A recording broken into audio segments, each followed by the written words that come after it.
Hello, everyone. This is Tom Fox. Welcome back to another episode of From the Editor's Desk, the podcast where we unpack some of the top stories which either have or will appear in Compliance Week, look at other stories, and generally try to solve the world's problems. I'm your co-host, Tom Fox. And I'm Aaron Nicodemus, the Editor-in-Chief of Compliance Week. Tom, as always, thanks for having me. Aaron, this episode, I wanted to maybe take a look at some of the stories you guys have considered for November, look at December, and maybe even start into 2026. But as we end the year, or at least move into Q4 here, recording this on November 24th, we've actually had some interesting compliance-related stories. So what were some of your favorites for November, rather? Sure. So most recently, we've had one of our former staff writers and now a freelance writer for us, Jacqueline Jaeger, wrote a story for us on FCPA investigations, and she looked at the investigations that were closed by the Trump administration and the Department of Justice. And it was an interesting look at what were some of the reasons or non-spoken reasons why these investigations were closed. In many cases, there was no explanation. The investigations, some of which had been going on for 2 or 3 years, were just simply closed. And so Jacqueline took a look at those, and we have a second half of that series that she's doing coming up for us later this week. So this, to me, has been one of the most interesting. I think we were probably well aware that the Trump administration would change focus, but for many compliance professionals, Aaron, the frustration is something you just touched on. They were closed, and we don't have a lot of information. And so there may be some very good information in there. From the editor's perspective, any real thoughts on what compliance professionals might glean other than we have a new administration with a new focus? Yes. So the Trump administration has stated the reasons that it would itself launch FCPA investigations, right? It would do it if there are national security concerns. It would do it if it thought that it was putting an American company at a competitive disadvantage. And so those are two reasons that the Trump administration has said that it would pursue these investigations. And so we have written stories about, particularly in Mexico and Latin America, where bribes to cartels could be considered payments to foreign terrorist organizations.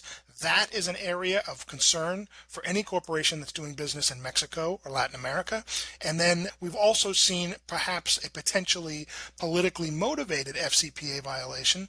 There was a company that was in the news back when Trump was fighting the election results, Smartmatic, and Smartmatic has been pulled into an FCPA investigation in the Philippines. So it's unclear, again, because the investigation is still ongoing, whether there's a political motivation to that. But I think what compliance officers can glean is that the Trump administration has a much narrower focus for what it will consider to be a legitimate violation of the Foreign Corrupt Practices Act. And if previous administrations have launched investigations that don't match with those new tailored requirements, those cases may end up being dismissed. Aaron, we also had a very interesting FCPA enforcement action in November, and that involved Millicom Cellular and its operations in Guatemala. I found it interesting for several reasons, but before I share mine, I'm going to ask, what were some of the reasons you or your team found it so interesting?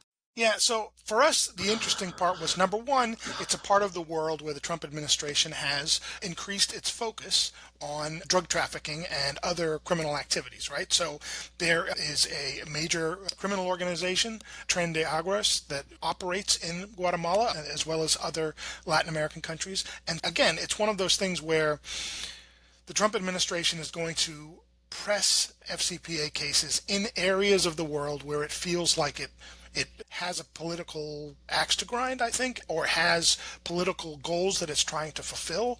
And so that may be what's driving that case. Again, it's unclear, but we are taking our cues from what the Trump administration has said is the reasoning for its FCPA cases. You really hit on the head one of the key reasons for me it was so interesting, and that, of course, is the drug cartel / now potentially foreign terrorist organization angle. But the other part that I thought was interesting was they referenced that the pot of money to pay the bribe came from drug money in a bank. Now, to pay a bribe, you have to have a pot of money, and typically people inside of a corporation will essentially steal it, either through claiming it's marketing expense, claiming travel entertainment expense, or some way to create a pot of money to pay a bribe. But here we had a bank. And so how I have used this, Aaron, is to tell businesses or companies doing business in that part of the world, are you looking at your banks in relation to your third-party business relations? Typically, they had not in the past. And so I think it's a great lesson learned for compliance professionals under this expanded approach that this administration is using. You now have to look at all of the people you're doing business with, not just third parties or perhaps supply chain vendors. I really thought there was a lot to unpack, and you guys took a great look at that. Any other areas that really caught your eye or caught the eye of some of your great team in terms of articles from November? Sure. Another one, and this just sort of leads into what we were just discussing about financial institutions in Latin America. So there were two banks and one broker-dealer from Mexico that were cited by the Treasury Department's Financial Crimes Enforcement Network as being of money laundering concern, in that they were allegedly laundering a lot of money for drug cartels in Mexico. Now, were they doing it willingly, or were they doing it without proper compliance controls and investigations to understand where the money was coming from? That is unclear. But what happened to those three financial institutions is they've basically been closed by both the U.S. and Mexican government actions against them, right? Corporations who are doing business in those countries need to make sure that they're not doing business with any organization that the U.S. government has identified as potentially being of money laundering concern. And this past week, another group of financial institutions that were targeted were Mexican casinos. Now, it's unclear how much of a connection a corporation would have with a Mexican casino, but it is worth mentioning that the source of funds. Now, not only do you need to understand the source of funds, you may need to understand the position of the financial institution that is facilitating the movement of those funds, to understand, again, if your corporation is going to get into the crosshairs of the U.S. government investigations into these criminal organizations. That's a great point. I work with multinationals from outside the United States, and that is a level of sophistication that has not dawned upon them yet with this new redesignation or designation of cartels as foreign terrorist organizations. So I thought all of these are great lessons learned going forward. Anything else really from November that were you able to write an article or maybe share some of your thoughts on a topic of interest to Aaron? Sure. I do still get to dabble a little bit in writing. One of the interviews I did in November was an interview with Olga Kozak-Anlar. She is the AI compliance lead at Robinhood. Robinhood, as you may know, is a financial tech company that has been pushing the boundaries of what is acceptable in trading by the public in stocks and other securities. And Robinhood has done something really interesting. I think in the beginning, they were, like many tech companies, like many startups, they were move fast and break things. They have evolved into a company that is working really hard to understand not only the risks and benefits of AI in their business, but also the risks and benefits of compliance in AI and compliance in their business. And so they're stepping forward. They've really put an investment in compliance, and they're willing to talk about their journey, right? And so I had this Q&A with Olga, and it was a really interesting conversation about the steps they're taking to improve their compliance posture and make sure that they're learning lessons from their previous missteps. Can we turn to what you might have in December? You've already told us about Jacqueline's perhaps next piece on the FCPA analysis, but do you have any other folks working on sort of year-end wrap-ups or things where we might see where we've gone to anticipate to see where we may be headed? Yeah, absolutely. So as every year, Compliance Week takes a look back at the top 5 compliance fails of the year. We usually just look, most of the time they're obvious choices, right? There've just been some big compliance fails of the year, and we're going to explore them again and just point them out as here's what happened. And we do this not to shame the company that had the fail. It is more to help the rest of the compliance community understand where this company fell short, why they fell short, and to take lessons away from it so that you can prevent those kind of mistakes from happening in your own company. We also do something called Compliance Wins, where we focus on, here's a company that really knocked it out of the park this year. And we usually look at 5 or 6 companies that did so. We'll be compiling those stories in December and publishing them before the end of the year. The other thing I want to mention is we are preparing an AI and compliance survey that will be in advance of our data and analytics AI event that's happening in January in South Florida. And this AI survey is going to really take a deep dive into what are companies and organizations, how are they using AI in compliance, what are the risks, what are the rewards, and try and get an understanding of where things are headed as far as AI use goes in compliance into 2026.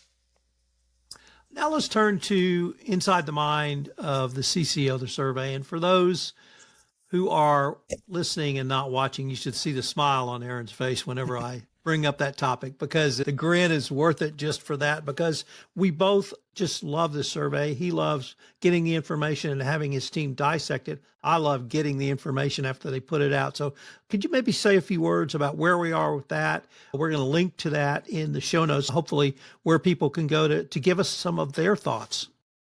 Yeah, I strongly encourage any compliance officer who's listening to this podcast to take the survey. It's going to be up on our website for another couple of weeks. We're looking to get, enough compliance officers to respond so that we get a healthy data set. Yeah, Tom is right. This is one of my favorite things that Compliance Week does, because we ask questions of compliance officers that most of them are really interested in, and they try and figure out things like, what trends are coming up this year that are really worrying you, what trends are you excelling at and addressing, and also we ask things like, where does compliance report to in your organization, and what's your salary, and we look to find things that are going to be of interest to compliance officers in the compliance community so that they can use that information and go back to their teams and say, this is something I'm worried about, this is something that other teams seem to be doing better than we are, or conversely, here's something that we really excelled at, and Compliance Week's Inside the Mind survey just confirmed that we're on the right track. When you'll be able to start giving us some of the information, or is that still in process? So right now, the Inside the Mind survey is open, so we're taking responses from the compliance community. We expect to close that sometime in mid to late December, and then we'll analyze the results and we'll start reporting on them in early 2026, probably in the first 2 weeks of 2026. Aaron, you've already mentioned the upcoming January conference entitled Leading Edge, Applying AI and Data Analytics in E&C. And I was wondering if you might be able to say a few words about that conference, maybe tease some of the panels. I know you and your team are working quite hard on it. I'm frankly excited to be a part of this. Where are we on that event? Yeah, this event, this AI and data analytics event, is meant to be a hands-on event for compliance officers to understand, okay, the Compliance Week had an AI event in 2024, and we talked a lot about governance and sort of how you should be protecting your organization from the pitfalls of AI use. And I think a lot of organizations have cleared that hurdle, and the ones that haven't still have something to learn from this conference. But I think this conference is going to try and show compliance officers some real use cases for how AI is being used by their colleagues in the compliance community and put to real use. And the idea is not only will it give them, here's our success stories, but also here's something that fell short, here's a way we worked around this problem.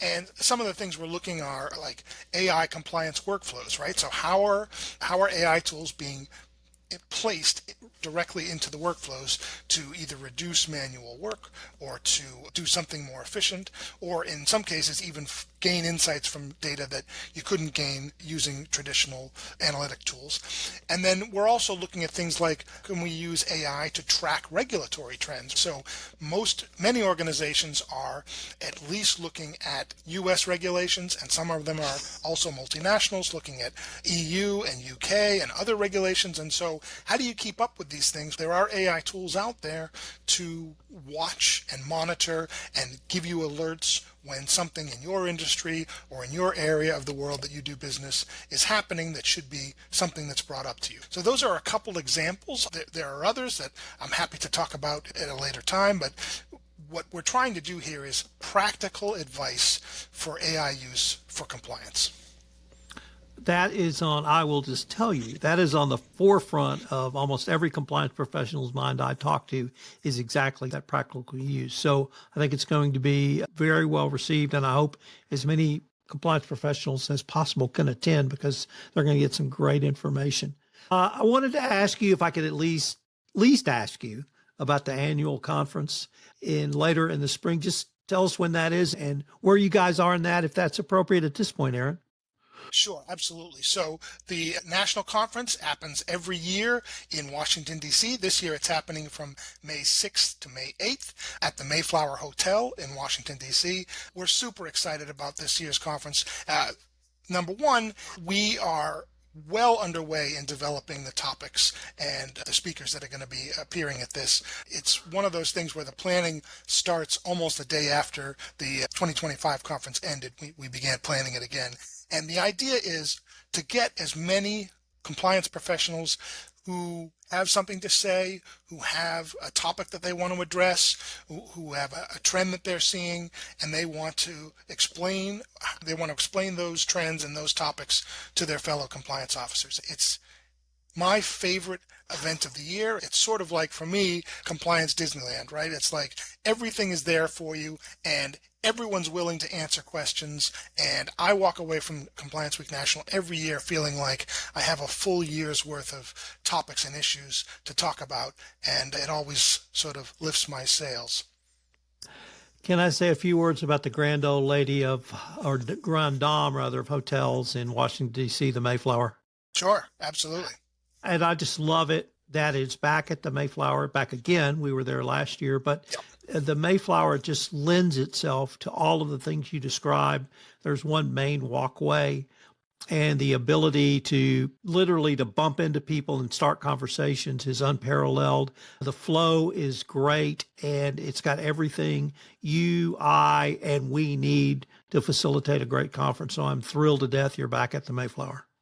Yeah, it's funny. I started at Compliance Week in 2020 when, of course, the pandemic hit. And so we did virtual events for my first year. And then we were sort of out in the wilderness as far as venues go. We tried a couple of different DC venues during my time. But last year, 2025, our 20th anniversary, was the first time that I had ever been in the Mayflower. So I get to the Mayflower and I am just charmed by it. I love the placards on all the rooms. My room was right next to a room where some German spy had come in 1942 and had told the U.S. what was then the predecessor to the CIA that there was a bomb plot to blow up some factories in New York City. It's just, I love history, and just having these little history vignettes everywhere as I'm going around also thinking about compliance was just fun. Indeed, I have a friend of ours who had his high school prom at the Mayflower. So it goes all the way back there as well. Nice. Yeah, Aaron, this has been a great episode. We are recording this immediately before Thanksgiving. So happy Thanksgiving. And I am Tom Fox. Happy Thanksgiving to you, Tom, and to all of our listeners. Again, thanks for having me on your show.